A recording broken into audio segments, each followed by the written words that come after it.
안녕하세요. 반갑습니다. 퍼스널 리서치의 손연호 팀장입니다. 본 영상에서 제공해드린 정보는 투자 판단에 도움을 드린 정보일 뿐 수익을 보장하는 내용은 아니니 투자 판단에 참고하시기 바랍니다. 또한 이 정보를 제공해드림에 있어서 저는 유사투자 자문업자가 아니기 때문에 비용 지불은 1원도 발생하지 않음을 말씀드립니다. 본 영상에서 제공해드린 정보는 해당 방송국 채널 본방송을 통해서 시청이 가능하시지만 미처 제가 준비했는데 이제 전달되지 못했던 내용들, 매끄럽게 전달되지 못했던 내용들을 제 유튜브답게 사실적으로 신랄하게 전해드리려고 이 영상을 제작하니까 참고하시기 바랍니다.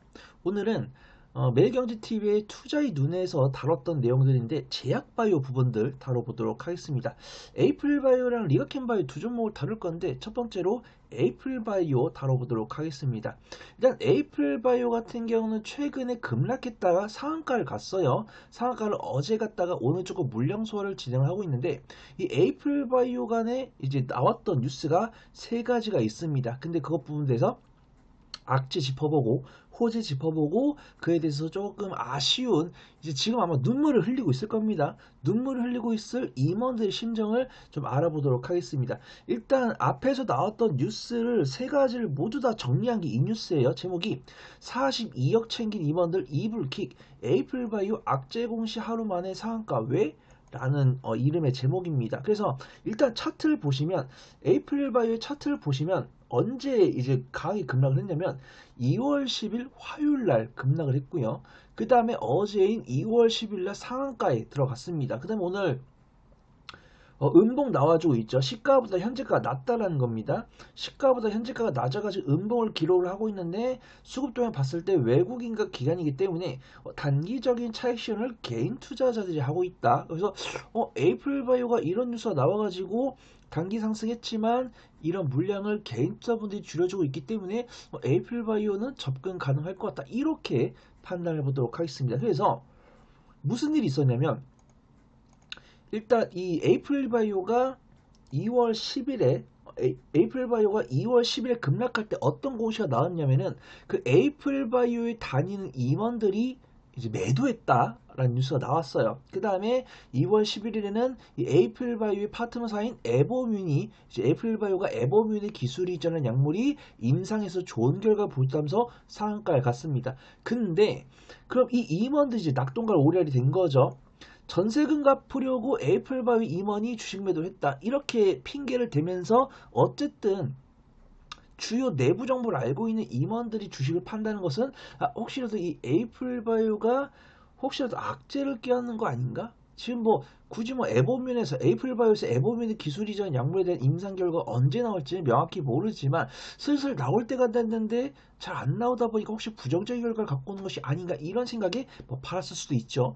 근데 전세금을 갚으려고 팔았다고 에이프릴바이오 임원이 그렇게 설명을 했는데 믿는 투자분들 안 계시겠죠. 근데 이런 뉴스가 나오면 사실상 부정적인 뉴스로 받아들이신 분이 많이 계시기 때문에 어떤 투심이 들면서 급락을 했고요. 근데 안타깝게도 그 다음날 그래서 2월 10일에 급락을 하고 왜 이 에이프릴바이오 비중을 줄였냐고 추궁을 하니까 전세금을 갚으려고 매도했다고 뉴스가 2월 11일 오전 6시 반에 나온 다음에 이거는 몰랐을 거예요. 에이프릴바이오 아무래도 이 전세금 어떤 임상에 대한 기대감보다는 에이프릴바이오가 2월 10일 날 실적 발표를 해야 되는데 실적이 다소 안 좋게 나올 거니까 그걸 좀 쫄아가지고 매도를 한 것이 아닌가 이렇게 판단합니다. 2월 11일 아침 8시 38분인데 에이프릴바이오가 연간 실적을 발표했는데 지난해 매출이 92% 감소했고 영업이익은 적자로 전환되면서 손실 전환된 거죠.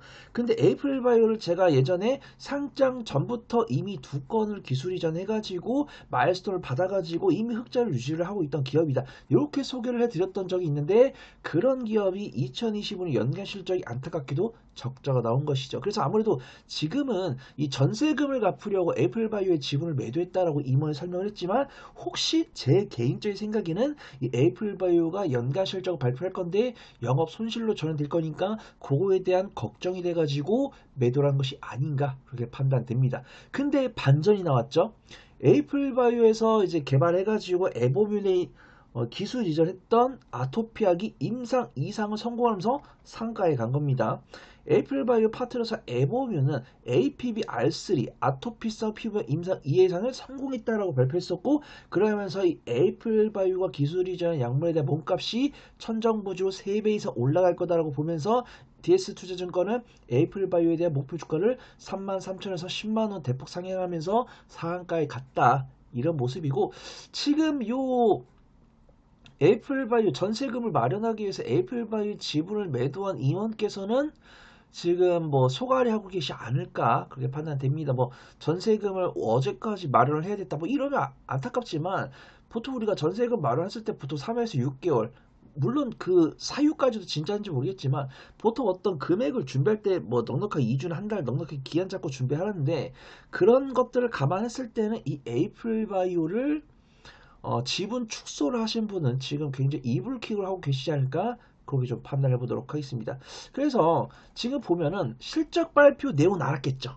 실적 발표 내용은 알았겠고, 혹시라도 임상 결과를 미리 알고 매도했다는 것이 아니냐라는 아주 그냥 킹리적 가심을 갖고 있죠. 근데 매도 타이밍이 엇박자고 봤을 때는 결과적으로는 그들은 임상 내용을 몰랐다, 그들의 주장은 정말 결백하다, 이렇게 평가해 볼 수 있을 것 같습니다.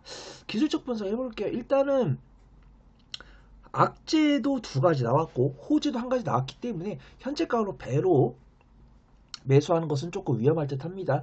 그래서 저 같은 경우는 애플바이오를 지금 당장 매수를 하기보다는 아마 이제 이게 5일선과 10일선과 20일선 이렇게 따라 올라올 거란 말이죠. 이렇게 따라 올라오는 이 구간에서 분할 매수를 하고, 그 다음 혹시나 제약바이오 기업이기 때문에 추가적인 하락이 나올 수 있거든요. 추가적인 하락이 나왔을 때는 요 60일선, 20일선에 닿는 이 구간까지 분할 매수를 할 건데, 요 구간에서 분할 추가 매수해가지고 비중을 키울 바에는 다른 종목 좀 매매하는 게 좋을 것 같고, 이 에이플바이오에 대한 매매 전략 같은 경우 수급 동향이랑 시장 상황 이런 것들에 대해서 변할 때마다 투자를 바뀔 수 있으니까 혹시라도 궁금하신 분들 저한테 문의 주시고, 지금 또 보면 새로운 연준 의장으로 선정된 이제 지명된 케빈 워시가 기준금리 인하 스탠스를 좀 치울 가능성이 있다, 이런 이야기가 있기 때문에 제약바이오에 대한 투심이 흔들릴 수 있기 때문에 그런 부분들을 굉장히 좀 면밀하게 지켜보셔야 된다, 이렇게 판단을 좀 해보도록 하고요.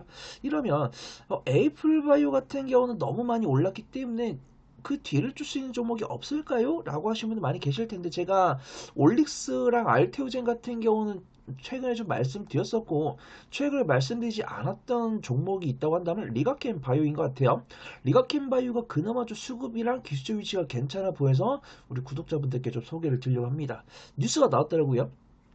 리가켄 바이오 ADC 플랫폼 기술 이전에 따른 마일스톤을 수령할 예정이다 라는 뉴스가 나왔습니다. 그래서 우리가 뭐 ABL 바이오도 말씀드렸죠. 그 다음 올릭스, 알테오젠까지도 제가 지난 영상에서 말씀드렸으니까 해당 종목에 대해서 궁금하신 분들은 제가 과거에 올려둔 영상 보시면서 시청하시면 될 것 같습니다. 오늘 리가켄 바이오를 보려고 하는데, 제가 여기서 또 아쉬웠던 게 이 플랫폼 기술 이전에 따라서 마일스톤을 수령을 하는데 얼마 정도 수령할 수 있을까? 이거를 유추하고 싶었는데 유추할 재간이 없더라고요. 어떤 시점이라든가 어떤 임상 단계가 좀 초반 단계이기 때문에 유추하기 쉽지 않습니다. 그래서 리가켄바이오 같은 경우 좀 대응을 해야 될 것 같다, 이렇게 판단해요. 그래서 리가켄바이오 같은 경우는 2021년에 체결된 소티오 바이오테카의 항체 약물 접합식 ADC 플랫폼 기술에 따른 이제 제품 개발 성공에 따른 마일스톤을 수령할 예정이다라고 밝혔는데, 구체적인 시기랑 금액을 말 안 했습니다. 일단 안타깝고, 일단은 금액 같은 경우 나왔는데 이거는 조금 조심해야 될 것 같아요.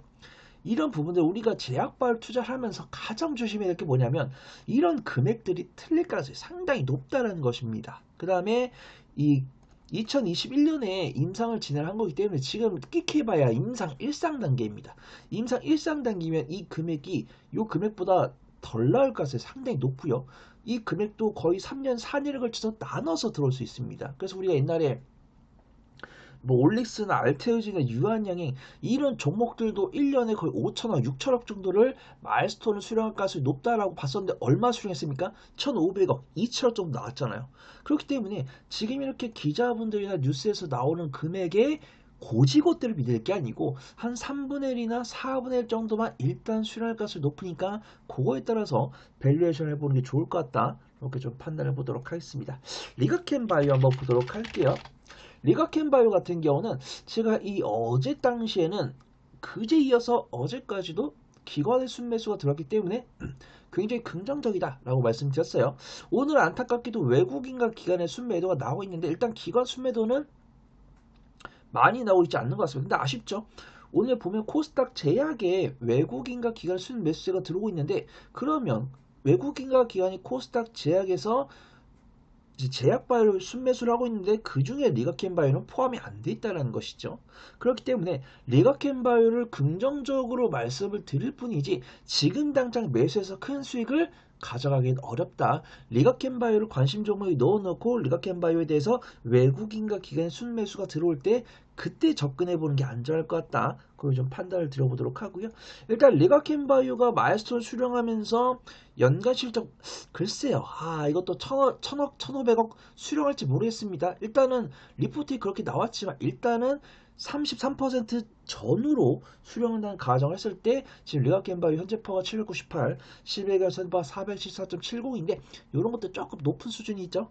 아무리 제약바이오 하더라도 파가 조금 높은 수준이니까 리가켄바이오는 긍정적으로 보되 매수를 할 때 분할 매수를 하되 외국인과 계열 수급이 들어오는 걸 보고 매수를 하되 너무 큰 자금은 매수하기 좀 어려울 것 같다라고 좀 말씀드리고요.